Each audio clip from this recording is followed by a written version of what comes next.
Vamos a leer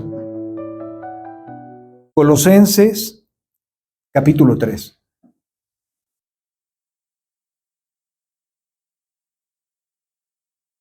No sin antes despertar en ustedes un deseo. Vivimos en un mundo, no sé si lo dije hace 8 días, donde la información gobierna, ¿verdad? La IA, los libros son información, ¿no? Un abogado te cobra, ¿por qué? Por lo que sabe, y lo que sabe es información. Un maestro, estamos expuestos, ¿verdad? Exponemos a nuestros hijos a la información que tiene el maestro, ¿no? Entonces te das cuenta que la información tiene un peso importante en nuestra sociedad. La información vale. El salmista dijo, ojalá buscaras la información de mi palabra, la sabiduría, como el hombre busca la plata. Vemos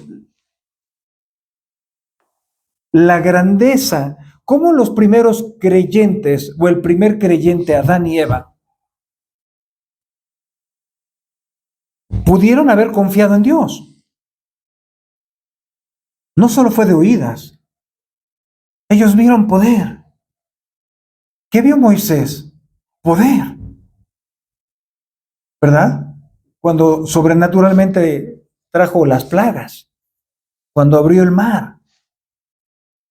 O sea, ¿cómo puede un pueblo confiar en un Dios que no conoce? Y Dios se reveló a través de milagros sobrenaturales. ¿Se acuerdan en Egipto que el pueblo salió 40 años al desierto? Ok.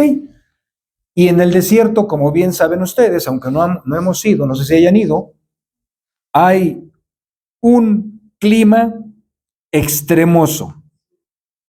De noche hace un frío que te cala los huesos y en el día hace un calor y ni los propios animales más resistentes pueden estar en el calor porque se cocen. No se cuecen, se cocen, ¿verdad? Entonces, ¿qué milagros hizo el Señor? De noche, la columna de fuego. Es algo sobrenatural, no era algo normal. Y de día, la nube. Bien sabemos que era el Cristo manifestándose, protegiendo al pueblo. Y nos damos cuenta cómo, como platicamos en la mañana, cómo podemos confiar en un Dios que no conocemos. Normalmente las personas tienen una información de Dios escasa o profunda y viven a la luz de esa escasez. Pero la pregunta sería, ¿cómo saben las personas que están adorando al Dios de la Biblia? Si no, abren la Biblia para conocer al Dios de la Biblia. Entonces me queda claro decir que adoran al Dios de su mente, al Dios que creen de su imaginación. Dices, hermano, ¿qué tiene que ver esto con Colosenses? Todo. Dios se revela. La Biblia es una biografía del Dios inmenso. ¿Para qué? No solo su palabra crea fe, crea una convicción de ver un Dios inmensamente grande. Imagínate cómo podríamos confiar en un Dios todopoderoso si cuando tengas un problema no es todopoderoso, está limitado, no puede hacer muchas cosas. ¿Cómo podríamos dejar nuestras vidas débiles en las manos de un Dios que no es todopoderoso? ¿Cómo podríamos vivir una vida sin un atributo de Dios, la omnisciencia? Porque investigando más, los atributos hablan de la grandeza de ese Mesías. Y eso es información. Es información. Y vamos a ver lo que Pablo dice. ¿Qué información nos da Pablo? ¿Qué es lo que el apóstol quiere que creamos? Que nosotros estemos convencidos de lo que él estaba convencido. Vamos a Colosenses 3, por favor. 3:15. Dice así: que la paz de Cristo Si recuerdan que la paz dice en el griego es libre de preocupación, entonces que la paz de Cristo te mantenga libre de preocupación, pero no solo eso, no lo vamos a desmenuzar, que la paz de Cristo reine en tu corazón. Eso es lo que dice el pasaje y en todas las versiones. La paz debe de gobernar en nuestros corazones, a la cual en verdad fueron llamados. ¿A qué fuimos llamados? A que la paz gobierne, a que la paz reine, a que la paz se establezca interiormente, no solo en nuestra mente, en el alma. Imagínate que la paz reine en tu alma. ¿Por qué crees que este es uno de los pasajes que los pastores utilizan para demostrar la preeminencia de Cristo?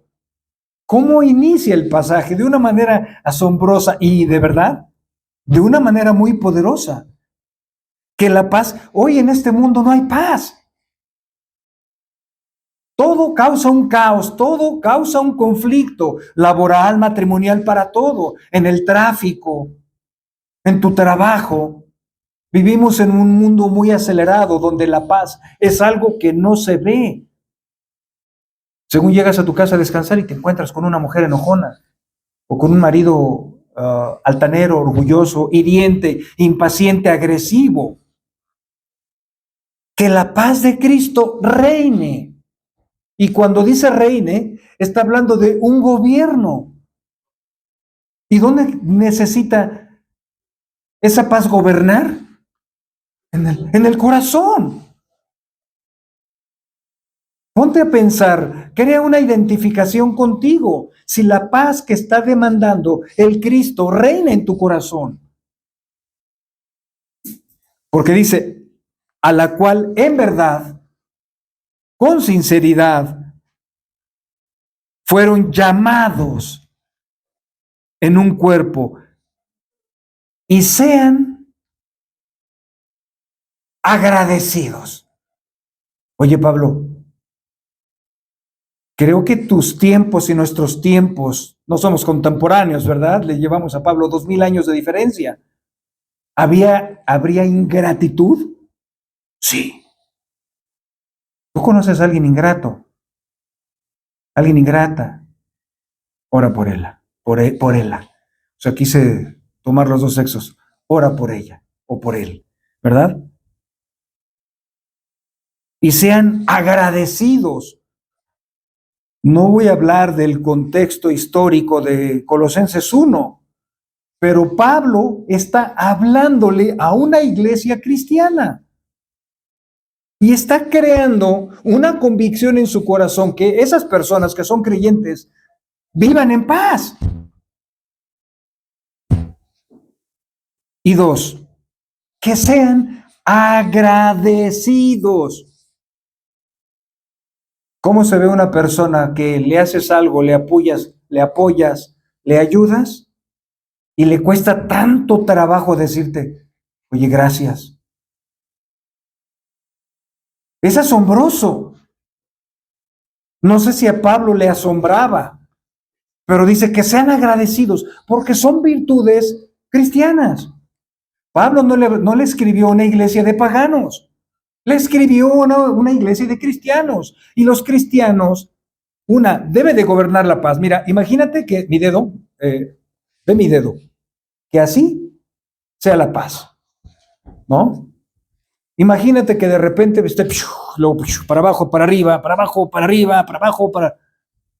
¿Dónde tú estás viendo que este mandamiento se está cumpliendo en nuestras vidas? Que la paz de Dios reine, que la paz de Dios gobierne, ¿no? Unos picos muy para abajo o muy para arriba. ¿Qué está haciendo esa supremacía? Moldeando nuestro carácter. ¿Cuántas veces los creyentes de esta época no eran perseguidos? ¿Cuántas veces nosotros no tenemos problemas? Y en medio de ello dice que la paz de Dios gobierne en sus corazones y sean agradecidos. Ok. Pero fíjate, Pablo no va a parar nunca. Que la palabra de Cristo, Él es el Logos, ¿verdad? Y que la palabra de Cristo habite. Yo no creo que ustedes habiten en esta congregación, porque solo vienen una vez a la semana o dos. Ustedes tienen un hogar, ¿no? Donde ahí habitan. ¿Qué es lo que está diciendo el apóstol? Que la palabra habite en ti, porque la vas a necesitar. Pero no habite en una manera simple, habite en abundancia, en ustedes, iglesia de creyentes. No es que hoy le di 5 minutos como comentamos en la mañana, no. Hoy sí, lunes le estudié 15 minutos de gloria. Martes 5, miércoles nada, jueves nada y viernes menos. Que la palabra de Cristo habite en ustedes con toda sabiduría, fíjate, enseñándose. ¿Qué se desprende de que la palabra habite? Se desprende la sabiduría. Cuando la palabra de Dios habita en un creyente, ¿qué se desprende? La sabiduría. Se desprende la enseñanza. Y amonestándose unos a otros. ¿Se desprende de la exhortación? Sí. Saber cuándo tengo que llamarle la atención a un hermano. ¿Cómo y cuándo y de qué manera? Todo eso se desprende de la palabra de Dios. Y amonéstense unos a otros con salmos, himnos y canciones espirituales. Vuelve a repetir una palabrita que a muchos no les gusta, ¿verdad? Cantando a Dios con acción de gracias en sus corazones, con acción de gracias. Vemos la segunda vez la gratitud en una pequeña estrofa. ¿Sí somos agradecidos? Piénsalo. Yo te lo pregunto desde aquí y tú contéstalo en tu corazón. ¿Tú eres una persona agradecida? Cantando a Dios con acción de gracias en sus corazones. Y todo lo que hagan de palabra o de hecho, háganlo en el nombre del Señor Jesús, dando gracias, otra vez, por medio de Él, a Dios el Padre.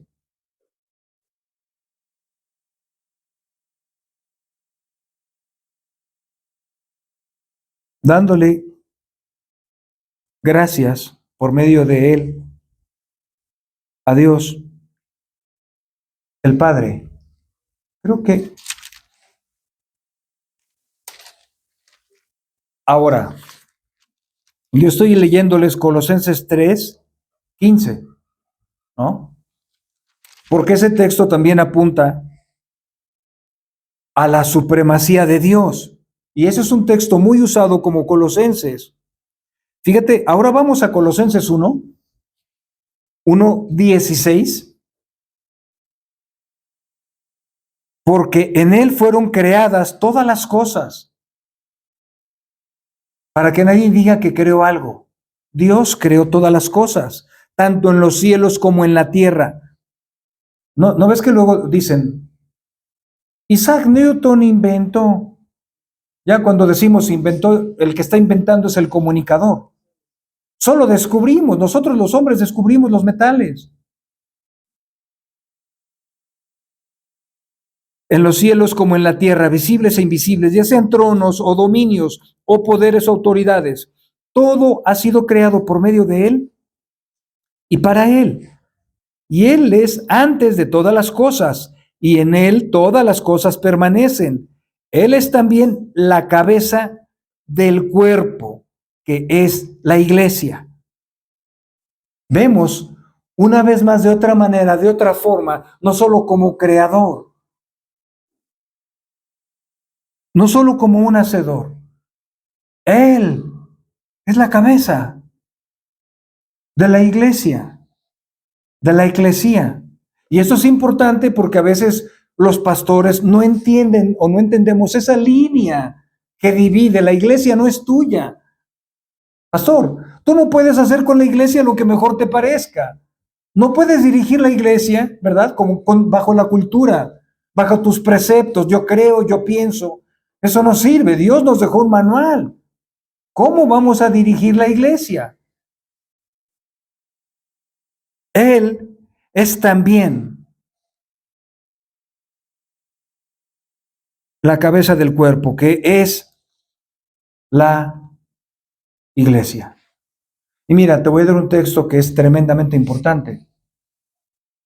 Mucha gente está confundida en muchas iglesias de creyentes, que si el universalismo y que Jesús si murió por todo el mundo, porque si hay unos pasajes que dice que murió por todo el mundo, ¿no? Pero hay que analizar el contexto.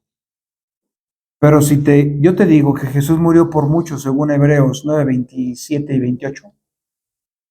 Y si yo te dijera, no solo que Jesús murió por muchos, por los que Él escogió, porque Él es la preeminencia.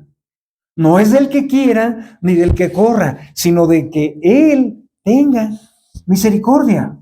Y otro pasaje muy fuerte dice, muchos son los llamados, Él los llama, porque hay un llamamiento que le denominamos un llamamiento general, pero pocos los escogidos. ¿Qué es eso? Que Él los elige. Nadie llega por casualidad. Es por causalidad. Vemos a este hombre que es la preeminencia. Vemos a este hombre su importancia en todas las escrituras. Según el autor de Hebreos, nos dice que el mundo fue creado por medio de Él. O sea, este Jesús no solo, como mucha gente piensa, que solo es un profeta y solo se concentran como un cordero. El autor, que es Pablo, quiere demostrar la preeminencia a través de Colosenses, a través de muchos libros de la Biblia. Quieren demostrar y exaltar la grandeza que se encuentra en este Cristo, que no solo es el que gobierna la iglesia. Por Él fueron creadas, dice el autor de Hebreos, todas las cosas, visibles, invisibles, sean tronos o principados o potestades. Todo lo creó por medio de Él y para Él. Entonces, ¿qué quiere el autor? Que comprendamos la grandeza que se encuentra atrás de ese hombre.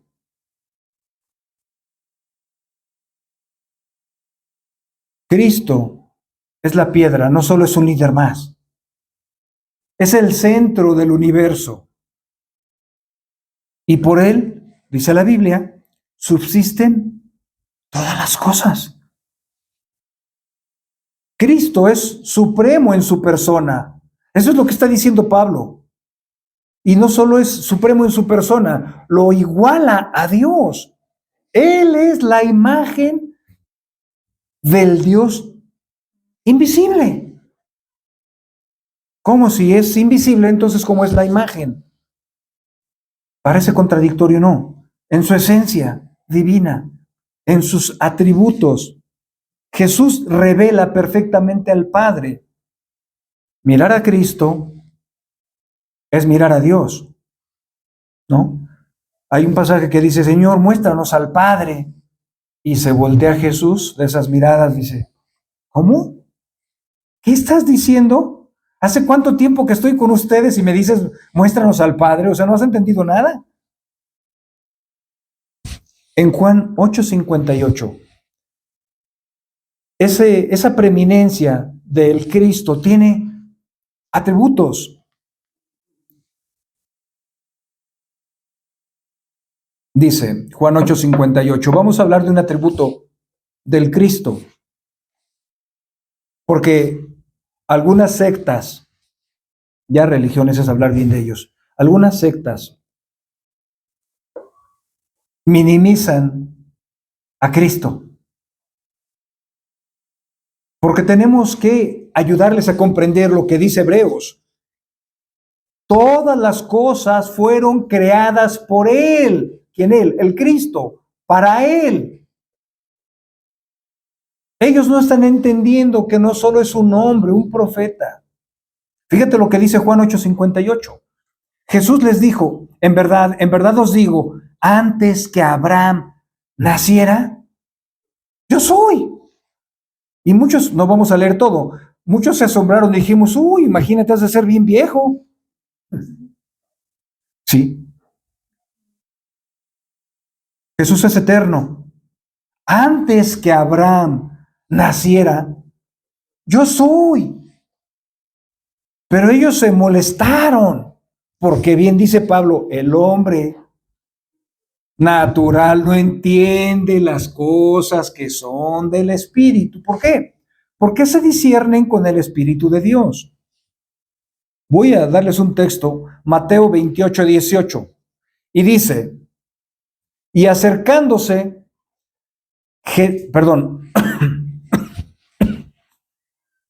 acercándose Jesús, les habló diciendo, toda, fíjate, pongan atención a ese texto, toda es toda, toda no es una parte de algo, ¿verdad?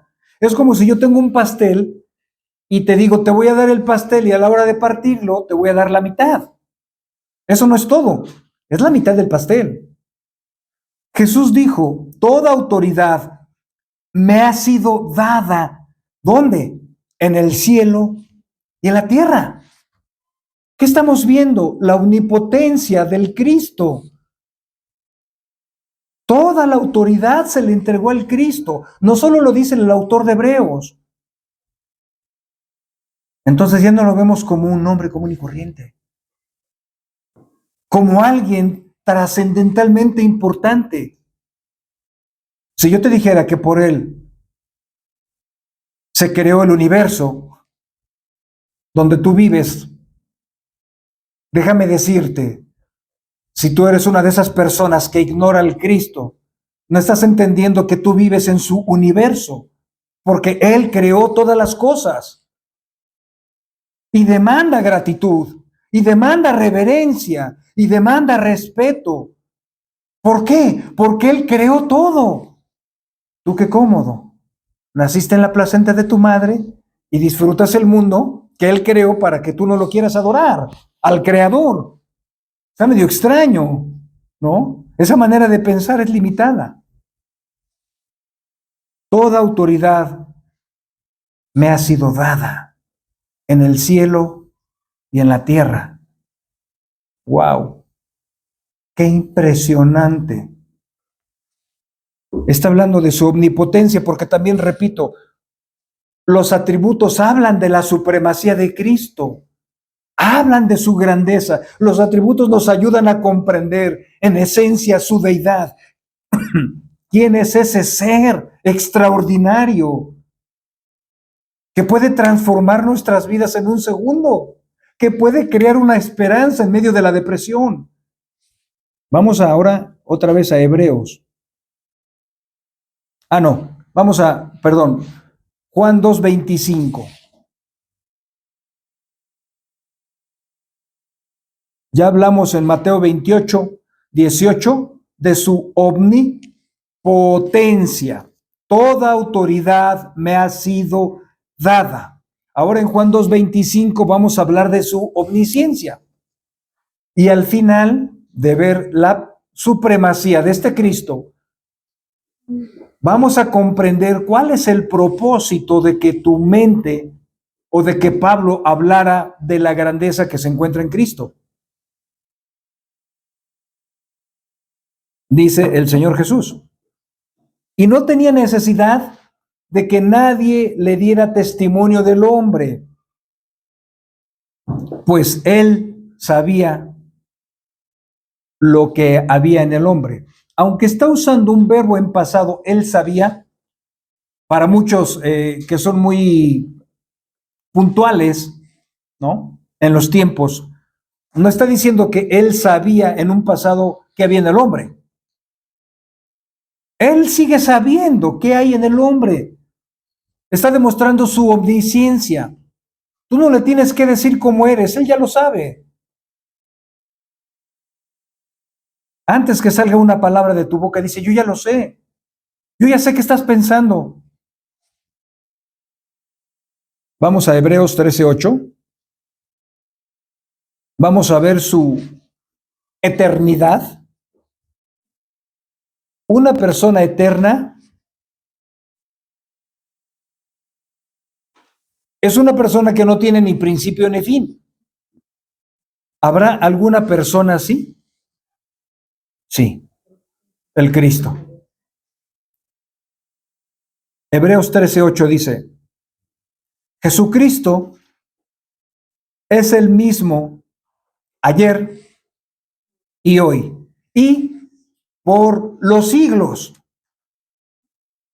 Oye, está hablando de siglos y cada siglo tiene 100 años.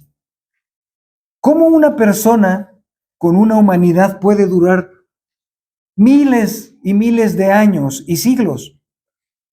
Porque Jesús es eterno. Por eso dice, yo soy el alfa y el omega. Soy el principio y el fin. ¿Qué hay antes del principio? Nada. ¿Qué hay después del fin? Nada. Solo Dios habita, traspasa el tiempo. Él no está sujeto al tiempo. Es el primogénito de toda creación. No significa que es creado, sino preeminente. El primero en rango, en dignidad y autoridad. Es un creador y sustentador de todo. Todo fue creado por medio de él. ¿Por qué? ¿No te has preguntado por qué Dios se reveló de esta manera tan magnífica, tan precisa y tan imponente a esta iglesia? Pregúntatelo. ¿Por qué Dios o por qué Pablo reveló al Cristo de esta manera tan descriptiva? Colosenses 1:15, Colosenses 3. Es una buena pregunta para que lo investigues. ¿Por qué Pablo dio a revelar al Cristo con estas profundidades? Todo fue creado para Él. Para Él. Él creó las personas. ¿Sí? ¿Para qué? Creó al ser humano y le llamó criaturas, porque se desprende de la palabra creación, como en Génesis. Y creó a las criaturas para que le adoren, para que adoren al Creador. Aplicación para la iglesia. Porque dices, bueno, hermano, todo eso se escucha maravilloso. Es el Cristo que yo necesito para mi vida. Yo diría yo también. ¿Cómo me beneficia? Nuestra fe, hermanos, no se fundamenta en sentimientos, experiencias o rituales, en emociones, ¿no? Ayer me encontré ahí entre los escombros de una aplicación, una canción romántica y muy bonita, se la mandé a Mari, que habla del amor, ¿no? Pero tú puedes cantar una canción de amor y te emociona y te motiva y te acuerdas del novio, de la novia, del esposo y de alguien, ¿no? Pero solo es una emoción. ¿Y después qué pasa cuando te deja, cuando la dejas? Se disipa, se dispersa, se olvida esa emoción. No era amor. Y luego andas con otro, o ella anda con otro, ya rápido, ¿no? Es como el pecero, te bajas y te subes a otro el que sigue, ¿va? Entonces, ¿qué estamos viendo? Que lo que sí es amor, nuestra definición teológica, teocéntrica, teocrática, de Primera de Corintios, el amor no busca nada, no hace nada indebido. El amor nunca deja de ser. Cuando amas a una persona, nunca la vas a dejar de amar. Entonces, ¿cómo me beneficia la inmutabilidad de ese Cristo? Una vez que me salva, nunca me voy a poder separar de Él. Haga lo que haga. Qué impresionante. Dios no cambia. Y eso me beneficia como creyente, como profesante, porque nunca me va a dejar de amar. ¿Te gustaría que alguien te amara para siempre? ¿Una esposa? ¿Un esposo? ¿Dos amigos se pueden amar? Sí, claro. ¿Te gustaría que alguien te amara para siempre? Sí. Nuestra parte del ego, ¿verdad? Nos gusta que las personas puedan estar interesadas en nosotros. Aquí no. No te dice la mamá, ay, no me has venido a ver. No.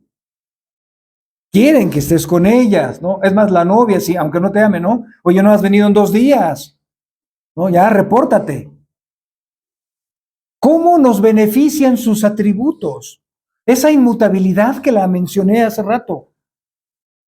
El que comenzó la buena obra la va a perfeccionar. Hay una seguridad de que los que Dios salvó nunca se van a extraviar. Mis ovejas oyen mi voz, pero solo las ovejas, ¿eh? Porque luego entre las ovejas se cuelan los cabritos. La promesa es para las ovejas. Mis ovejas oyen mi voz y me siguen. Y yo les doy vida intermitente, ¿verdad? No, vida eterna, una vida continua. Desde que son mis ovejas de principio a fin, yo las voy a llevar más allá de la muerte, porque soy inmutable, porque Dios no cambia, porque Dios siempre promete lo que cumple. Yo te pregunto, ¿tú eres inmutable? ¿Tú prometes lo que cumples? Ya metimos en aprietos a los padres, ¿no? Cuando éramos niños. No, hombre, si te portas bien, el sábado te llevo a la feria y te llevo al parque. Llegaba el sábado, nada. Llegaba el otro, nada. Y ya de grande, cuando los cuestionaste de una manera amable, te van a decir algo como, es que yo nunca te dije que es sábado. Sí, lo estoy esperando, ¿no? Ya tiene 70 años, lo estoy esperando. Dios es perfecto porque es inmutable. Si Dios ama a una persona, nunca la va a dejar de amar. Si Dios salva a una persona, nunca va a perder. Todo lo que el Padre me da vendrá a mí. Qué maravilla, pero hay otra parte de la promesa.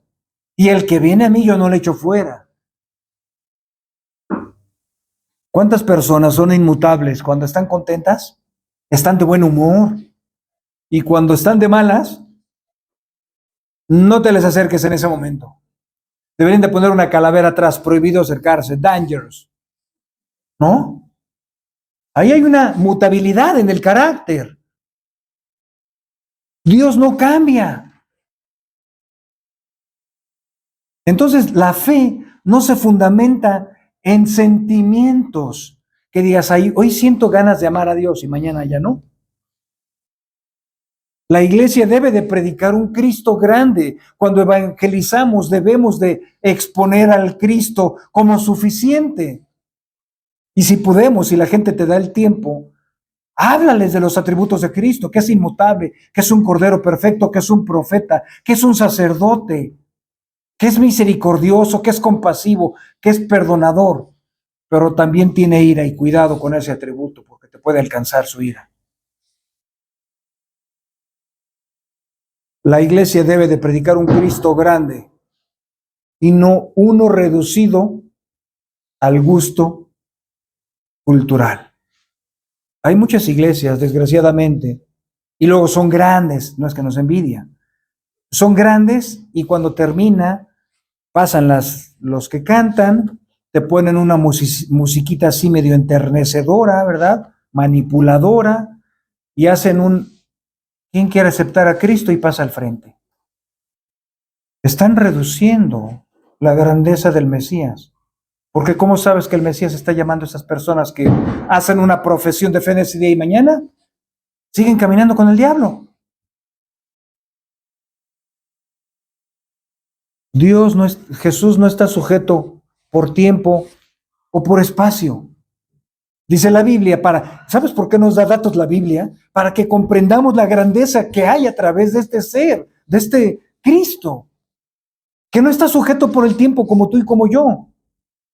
Para Él no existe el mañana.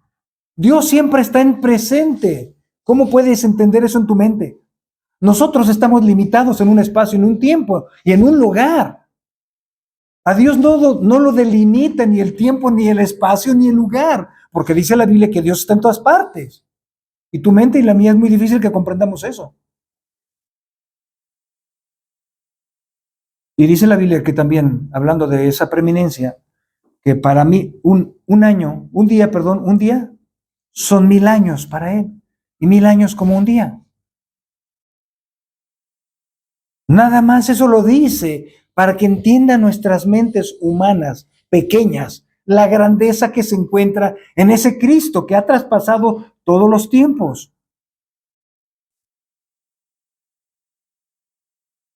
¿Cómo nos benefician no solo sus atributos y su preeminencia cuando le invocas? Como vimos el Salmo 145, el Señor está cerca de todos los que le invocan, de todos los que invocan en verdad, o sea, con sinceridad. Cumplirá el deseo de los que le temen, también escuchará su clamor y los salvará. Imagínate que un Dios todopoderoso te diga eso: te voy a salvar, te voy a proteger. Un Dios todopoderoso que diga: te voy a ayudar. Entonces, ¿por qué temes? ¿Por qué temes, manada pequeña? ¿No vimos en Colosenses 3:15 y 18 que la paz debe de gobernar en nuestros corazones? ¿Por qué? Porque Pablo está presentando un Dios verdaderamente inmenso, grandioso, con sus atributos. Entonces, ¿por qué tememos? Cuando tememos, pregúntate: ¿por qué temes? ¿Por qué no estás confiando? ¿Por qué te perturbas? ¿Por qué te preocupas? ¿Por qué no estás confiando? Voy a hablar de alguien que está aquí, para bien. A mí me da mucho gusto Silvia, que no sabía si le iban a operar o no. Y estaba tranquila, en los últimos días estaba tranquila, no la vi angustiada, preocupada, perturbada, estresada, hecha pedazos, porque muy seguramente ella estaba pensando en la buena voluntad de Dios hacia su vida y cómo nos ayudarían sus atributos, que es inmutable. Si Dios prometió que iba a estar con ella todos los días, entonces ¿por qué voy a temer? No hay motivos para temer cuando conoces los atributos de este Dios. Cuando tu mente se está conectando con la esencia misma de Dios. Si te dijera que cuando estudiamos su palabra estamos tocando la esencia de Dios, me dirías que estoy loco, y lo estoy. Es la misma esencia de Dios, su palabra, porque es divina. No dijo Jesús: no es mi palabra, es del que me envió. Entonces Dios no es humano, es divino. Y su palabra no es humana, es divina. Por eso la gente natural no la entiende, porque esto es algo divino. Son mensajes divinos para las personas divinas. Tienes una divinidad por el Espíritu Santo. Por eso no lo pueden entender las personas. Te van a decir: ¿qué haces ahí todos los domingos? ¿No te aburres? Oye, hay cosas más importantes que hacer que estar el domingo en la iglesia. El hombre natural no entiende. Se les hace pesado. Ay, ¿a poco gastas 500 pesos en pasajes para ir a la iglesia? Ay, no inventes, qué fanático eres. El hombre natural no entiende las cosas que son del espíritu. Oye, fuiste a orar y te tardaste 5 horas. Ay, ¿qué tanto haces? Pues no entienden. No entienden ni siquiera qué es la oración. ¿No? ¿Que te vas a quedar todo el día? ¿No entienden? No entienden. Las personas naturales no entienden la importancia de lo que hacemos. Cristo es supremo en su iglesia.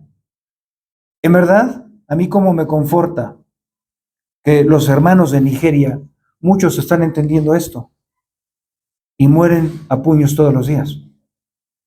Y mueren para animarte para el día que te toque. Mueren invocando el nombre del Señor.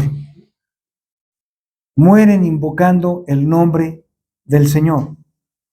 Cristo es la cabeza, no es la cola.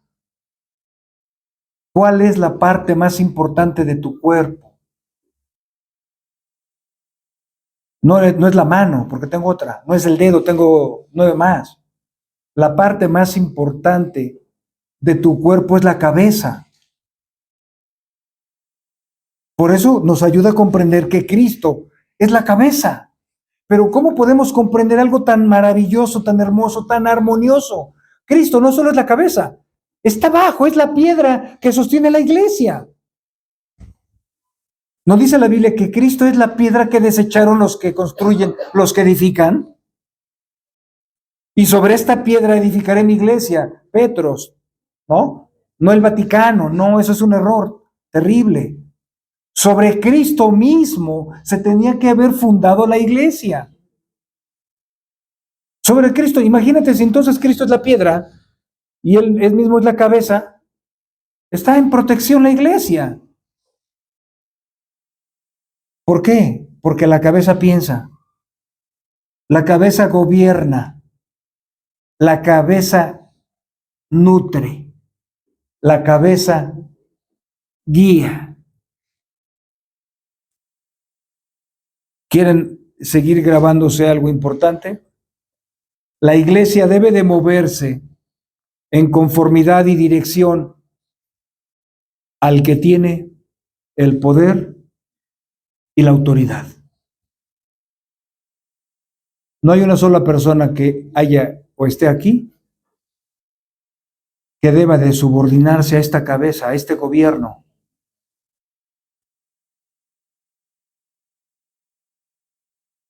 Es el principio, el primogénito de los muertos. Su resurrección establece su autoridad. Su resurrección establece su autoridad y su victoria final. ¿Qué nos da?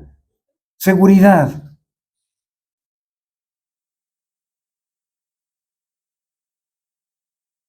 Para que en todo tenga la preeminencia.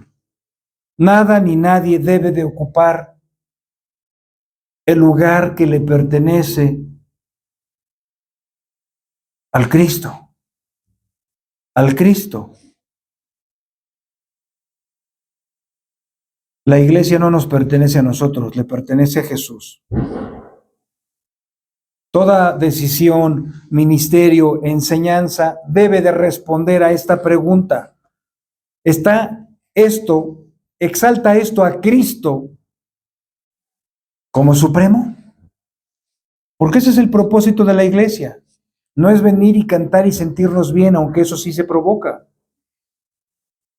Cristo está siendo el centro de la iglesia, de tu vida de la iglesia. La unidad y la madurez crecen cuando la iglesia se ordena bajo el liderazgo y no bajo preferencias personales.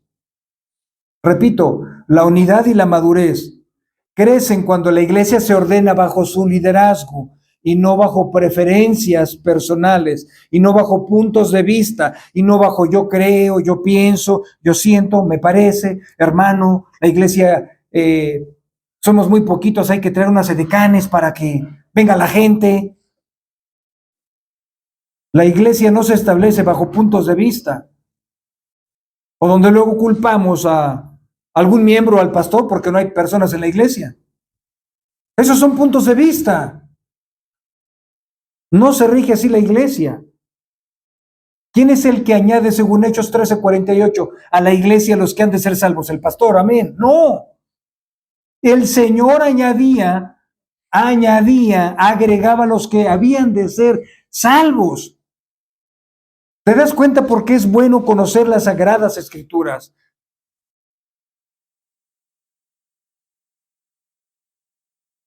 Para no decir cosas que están lejos, muy lejos de la verdad. Cristo es supremo aún en redención. No hay nadie en este universo que perdone pecados. No hay nadie que te libere de tus pecados, de tus maldades, si no es el Cristo, ninguna religión, nadie. Cristo es supremo en la redención. En Él habita toda la plenitud. No es un mediador parcial. Es el Dios pleno en una forma corpórea humana. Un hombre que fue tentado, que no usó su poder para vencer la tentación. Un hombre que muere y resucita no puede ser un hombre naturalmente. Es un ser inclusivo y divino. ¿Qué hace este Cristo? Poderoso. Reconciliarnos por su sangre. Dice Romanos 1:18, que la ira de Dios se revela contra toda impiedad. O sea, está diciendo que Dios está enojado, está airado contra los pecadores que no se quieren arrepentir y convertir de sus malos caminos. Pero Cristo y su supremacía con Él, a través de Él, nos podemos reconciliar con el Padre. ¿Quién puede hacer eso? Vemos los sacerdotes en las capillitas intentando crear una reconciliación emocional, pero no real. A través de escucharte y te perdono tus pecados. ¡Qué miseria! Ellos no murieron, su sangre no tiene poder para perdonar pecados. Pero la gente que ignora esto, cree, pero siguen viviendo en pecado. ¿No dice la Biblia que la sangre de Cristo nos limpia de toda maldad? No dice que la sangre del sacerdote humano. Solo la sangre de Cristo tiene poder para limpiar. También este preeminente hombre tan interesante crea la paz mediante su sacrificio. ¿Tú puedes crear la paz? En Medio Oriente hay guerra. Palestina, Irak, Israel.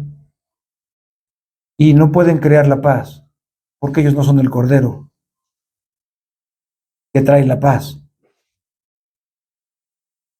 Cristo no solo salva individuos, restaura la creación entera. Hermano, ahora aquellos que se culpan y generan una conciencia culposa, les va a gustar esto. La base de nuestra paz con Dios no es tu amplio desempeño, que no creo que lo tengamos tanto desempeño, ¿verdad? No es nuestro arduo trabajo en el Señor, es la sangre de Cristo. La base de nuestra paz no es nuestro esfuerzo ni nuestro desempeño. Ahora, no estoy diciendo para que algunos digan, ay, qué bueno, porque no leí en todo el mes. No, esa es tu responsabilidad. La base de nuestra paz con Dios, nuestro esfuerzo, es la misma sangre del Cristo que nos reconcilió. La iglesia centrada en Cristo es una iglesia que entiende la cruz, depende de ella y vive en gratitud y en relación a esa cruz. ¿Cómo, hermano? En humildad. La reconciliación que Cristo logró debe de reflejarse en cómo la iglesia trata con el pecado, los conflictos y las relaciones interpersonales. ¿Qué significa vivir bajo la supremacía de Cristo? Rendición. En una sola palabra, ¿estás rendido al Cristo? ¿O estás rendido de cansancio? ¿O estás rendido a tu trabajo? ¿Estás rendido al Cristo? Reconocer que el Señor es sobre toda área de nuestra vida. Esa es una rendición completa, absoluta, que debe de crear confianza. ¿Por qué? Porque la confianza nos va a ayudar a descansar en su poder, en un poder creador y sustentador. No dice el autor de Hebreos que por él sustenta todas las cosas. Y tu paz necesita un sustento. No es que no tengas problemas. En medio de los problemas es algo sobrenatural. La paz del Cristo, cuando gobierna en tu corazón. Ahí es cuando le adoras, cuando tienes problemas y tienes paz, porque Él está gobernando a través de tu corazón. Adoración, darle la preeminencia en nuestra vida diaria, no solo los domingos, que digas, ay hermano, estoy expuesto a la palabra de Dios nada más una hora. Y entre semana, no quiero, para concluir y terminar, que solo se vayan entendiendo esta palabra como una conclusión en sus mentes de la supremacía. Vivamos a la luz del mismo término, rendición al Cristo. Proclamar a un mundo, a Cristo en un mundo supremo, lleno de pequeños microdioses, lleno de pequeñas religiones, ¿no? Unos adoran a la Virgen de Guadalupe, unos adoran a la Santa Muerte, unos adoran al Niño Pao, unos adoran lo que les da la gana. Es una rendición completa a su supremacía, porque Él es el creador y sustentador de toda la Biblia. ¿Quién creó el universo para que tú le rindas pleitesía o servicio? ¿No dice la Biblia que Él creó todo, por Él y para Él? Entonces yo te digo una cosa, que estás aquí, tú no tienes derecho a adorar lo que tú quieras. El único derecho que tienes es adorar al creador del universo, al sustentador. Por Él fueron creadas todas las cosas. ¿Por qué queremos adorar a lo que no es Dios? No entiendo. Volvamos a centrar todo en Cristo. La vida, la adoración, la misión, el servicio. Todo existe por Él, para Él y hacia Él. Todo existe por Cristo, para Cristo y hacia Cristo. Y por último, ahora sí, esta es la conclusión de la conclusión de la conclusión. Toda la buena teología se centra o se concentra en el Creador, en su propagación, el Evangelio, en la preservación, no solo de sus criaturas, de sus llamados, de sus elegidos, de su pueblo, su muerte, su resurrección, su glorificación y su gobierno. Una buena teología de una iglesia saludable demuestra la grandeza que se encuentra atrás de Cristo. No es el Cristo que tienes en tu mente. Es el Cristo que está en todas las sagradas escrituras. Es un Cristo poderoso. Es un Cristo que si te promete salvar, te va a salvar. Es un Cristo que si promete estar contigo todos los días hasta el fin del mundo, Él lo va a hacer. Es un Cristo que no hay justo desamparado, ni su descendencia que mendigue pan. Porque Él no miente. Habrá algunos mentirosones, pero no Él. Él siempre cumple sus promesas.